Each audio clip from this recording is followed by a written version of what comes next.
After our melting pot date on Friday night, it's now Saturday, the 11th of May, and I'm here just to reflect on all the drama that's happened this week. If you've been on Twitter or on YouTube, you know most of this drama that I'm about to talk about, which has been great fun and has resulted in some pretty great memes, honestly. And like I said in the last few clips, I'm really getting into the whole drama thing again, not because I want to get involved in drama, just because it's hilarious as an outsider looking in and laughing at it all in the end. Yeah, that's a thing. And so much so that I have even decided to get live TV with Hulu. This is not sponsored, but live TV with Hulu so I can get all the drama that's on TV. Well, at least the things I care about. But anyways, the big two things that happened this week was, starting off on Wednesday, was Pro Jared, which I did not know him. I had no clue. The only big name that I knew was Game Grumps, and even then I watched none of their content. Pro Jared, I have no clue who you are, other than the fact that you look like Momo. Honestly, you look like Momo, okay, you creeper? Yeah, you're a creeper.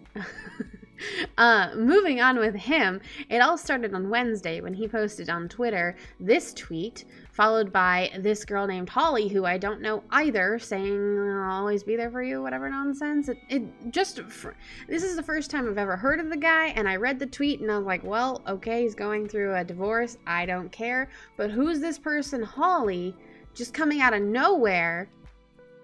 At least for me, because again, I don't know these people. I don't know who they are. I don't know anything about them. And just from looking at it as an outsider, I'm like, this is kind of sketch. He's getting divorced, and this girl on Twitter with a rather big following, who obviously seems to know him, is saying, "I'm here for you." Like, no, it didn't sit well with me. And then 2 seconds later, I saw Heidi, his soon-to-be ex-wife's Twitter post, which, as you can see, she ripped him apart. It was quite hilarious, at least for me, and empowering too, because I hate it when people are quiet about the shit that goes on in their own life, because why? Why are you quiet? I get that you want to keep things private, but who the hell cares? You are literally just lying to yourself, thinking that if you keep it quiet, it'll look like you have some control on your life, when you obviously don't, because your life's going through a shit show. And I only know this because when my life went through a shit show, with my with my mom divorcing my stepdad, who was abusive to everyone, that I was tired of keeping it quiet. All my friends wanted me to keep it quiet and just solve it on the back end and pretend like nothing was happening. But it had affected my life and me going through college in such a way that I was practically homeless, sleeping on a couch. I was not going to be quiet because my stepdad is an asshole, and I was not going to keep quiet about that and just pretend like, oh yeah, we're handling it just fine. Everything's fine. I get to live out of my trunk in my car with all my clothes, but everything's just fine and we'll handle it totally not being public, to save face. No, I don't think people should be trying to save face at all. I'd rather you be honest and as terrible of a human being as you are on the internet and in real life, so that everyone knows who you really are and we can move on with it and not have to kid ourselves or fool around or pretend like we're something we're not, okay? Just stop lying about who you are. So much easier. But it's deaf ears on the internet. That won't ever happen. But regardless, I forgot my train of thought. I just went on to a rant there. Heidi tore him apart. I freaking love it. I admire her to death. She's been not great, obviously. She's going through a lot of stress, and this whole situation is just terrible. And I really do feel for her. But she's definitely in a better space in her mind, and I'm glad, because Jared and Holly, which as it turns out was the girl he was fucking, oh, I know, such a surprise, now it makes sense to me as an outsider why it seems so sketch, are obviously still a couple kind of thing. I don't know, it's just all around bad situation. That happened, and that was pretty big news, because Pro Jared had lost like 100,000 subscribers or something. He was at like 1.1 million, and now he's below a million, and he's still going down. He might be down at, let's see, what is he actually at right now? Let's actually pull up Social Blade and see. I'll put it up on the screen as well, just so you guys can see it. If my internet decides to work, it's been so annoying recently. Seriously, what the hell? Why can't you find anything on the internet right now? You can find everything on the internet, just not Social Blade. You can't make anything work. Let's disconnect and reconnect, and let's hope that works. Otherwise, there's going to be a weird cut here. Sorry, guys. So finally got my internet working. Pro Jared's actually at 862,000 subscribers when he was at 1.1 million just 2 days ago. It's freaking insane, and I absolutely love it. But moving on to the bigger drama of this week. It happened literally 1 day after this whole Pro Jared scandal and everything came out, which in the grand scheme of things, I honestly think Pro Jared is a shittier person than James Charles.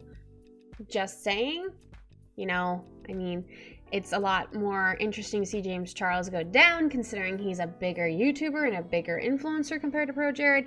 But at the same time, honestly think Pro Jared messed up worse than James Charles. But James Charles is still, in my mind, a terrible person. But the reason everything happened with James Charles, basically, I didn't know anything about James Charles until he was on Project Runway, which was about like, what, 2-3 years ago, something like that. He came on and they were doing a CoverGirl challenge thing, and he was there because he was the new CoverGirl, face of CoverGirl.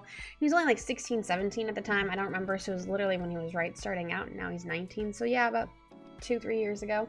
And that's when I found out about him. I was a little skeptical about him just because there's a saying, it's called in a song, and everyone says it as a joke, but it's true, where high school never ends. And it's true. High school doesn't end. How you are in high school usually ends up following you to adulthood and college and beyond that. And even though you may change some of your personality, you may change how you react to things, you're still going to have that same underlying gut reactions you pretty much had in high school. That's what I believe. No scientific basis for this that I can point out, but that's just my theory on it. And when I saw James Charles 2 or 3 years ago, I was 21 at the time, and I just thought he was annoying. Extremely annoying. He reminded me of one of those kids in school pretending like they were all popular even when they weren't, just to save face type of person. And I'd never hang out with him in reality. I'd never want to. I would just be completely turned off by his personality, and that's fine. Some people feel that way about me, and I don't care, but good on you for at least knowing what you like, because we're all different.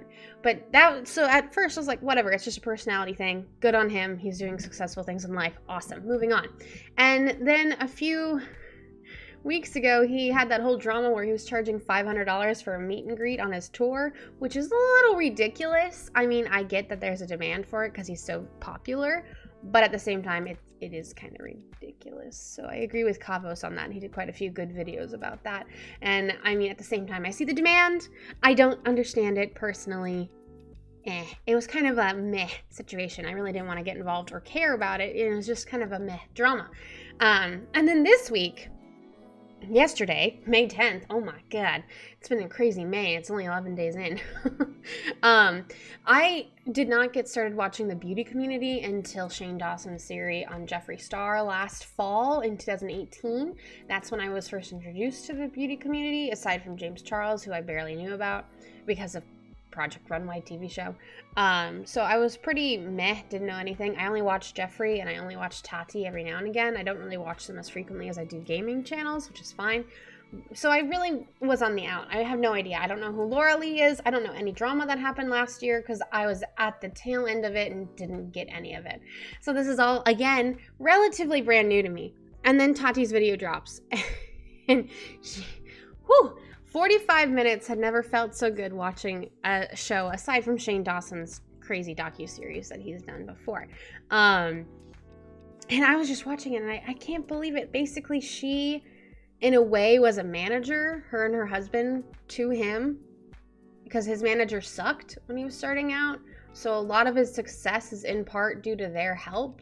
And people were accusing her of just wanting money, which is ridiculous because she's successful in her own way and so is her husband. So why would she need it? And just all of this stuff. And there's this whole thing about like vitamins and gummies and things like that. But the big highlight is that basically James went with another company when Tati has her own company for the exact same product. Even though Jeffree Star, who is huge compared to James Charles, actually turned down a contract I read somewhere on Twitter. Don't quote me on this. I read it on Twitter. Could be wrong. And stuck with Tati and supported her, which is great. But James Charles couldn't, even though he's such a smaller in comparison. Crazy thought right there. And then the bigger thing is his personality sucks, which, yeah, again, that's a personality thing. So everyone's got different taste. And I don't care who you like on YouTube. You like who you like, whatever. But at the same time, I get it because I don't like his personality. Oh, so that I was like, okay, yeah, understandable. And the big thing was that he was trying to manipulate straight guys into thinking they were gay because, you know, he was a celebrity or he could manipulate them in that way. And that's just straight up, that's just bullshit. Like, you don't do that. You don't manipulate someone in any way to go along with you in any type of sexual act. Never. That is literally like the definition of consent. And manipulation is not consent. I would know. My mom would know. Our whole life would know because of my ex-stepdad being such a jackass to us. We know these things, okay? Personally, from my own experience, I know that manipulation is not your way to get a healthy relationship with anyone. So hearing that James was actually doing that, A, wasn't surprising. B, glad someone said it. Because no one's ever... I don't think people change. I do think people can get humiliated and possibly act differently in front of the limelight, but at the same time, I don't think he's personally going to change too much. I'd be surprised, just like how Logan Paul and James Paul never changed. I mean, PewDiePie, he went through all that controversy. He does act differently in front of the camera now, which, yeah, he's going to have to because he's got such a microscope on him. But at the same time, he's still PewDiePie. Like, let's be honest. He still thinks about jokes and he still has bad jokes down his past videos. Like, come on. We're not going to change too much. In my opinion, again, in my opinion, don't go all sciencey in the comments or whatever. But I'm glad that they brought it out because, again, I'd rather we all know who you are as a human being, honestly, than pretending like you're something you're not. Like, it's the worst thing in the world to pretend like you're something you're not. And that's my goal on this channel, bringing it back to my channel. Hey, I'm a YouTuber. It's what we do. Leave a like, comment, subscribe if you like this video so far. That's what my goal here is. I'm going to be unequivocally me as much as possible because I don't want to be something fake anymore. And I've done that. I spent my entire life pretending like I'm this perfect goody two-shoes girl. I have this perfect life, yada, yada, yada, yada. Everyone's great. I love everything. I love everyone. No, I'm not going to do that because that's A, boring, and B, untruthful. And I'm not going to do either of those things in my life. So I hope you enjoy this, hopefully fresh take on this whole situation. It's probably not fresh because it's going to go up 2 weeks later. This isn't even going to... What day is it? What day is it? This is the 11th. It's not going to go up until the 19th. So this is about 2 weeks late. Sorry, guys. I am not late to the party. I'm just late to upload it. Meh. It is what it is. And, in fact, this might not even get... This might get pushed later. I don't know. Maybe I'll do 2 vlogs. It is a pretty long one. Yeah, maybe I'll do 2. We'll see. Maybe you'll see 2 vlogs from me. That's kind of crazy. I've never really done that. Anyways, you guys, I hope you enjoyed my James Charles look for his apology video, which is total, like, everything you could ever imagine going wrong in an apology video. Wear the hoodie. Don't do your makeup. Make sure you look like you're crying. Put the glasses on so people can't see your eyes. And always look down and talk so slowly. Yes. That's an apology video on YouTube. Anyways, that's my piece on this whole thing. The drama's been hilarious. The memes have been hilarious. If you find any funny memes on YouTube, not on YouTube, on Twitter, please, please, please go ahead and tweet me at Iondis007. I'd love to see them. They're hilarious, especially like the Tati with the Infinity Gauntlet. Like, yeah, she pretty much just showed everyone who he really is, which is what I appreciate the most. Thanks, Tati. And if you want to see Cavos' videos on him charging $500, go down below. I put Tati's video down below as well. And then Pro Jared, I think I put just Keemstar video down there. But yeah, I hope you guys enjoyed. This is rather weird for me considering I'm a mostly gaming channel. But hey, when something exciting happens and I'm into it for the laughs or the drama or the, I don't even know what I'm doing. I just think it's kind of funny. That's what I'm gonna vlog about. So thank you guys, and I'll see you in the next one. Bye, guys.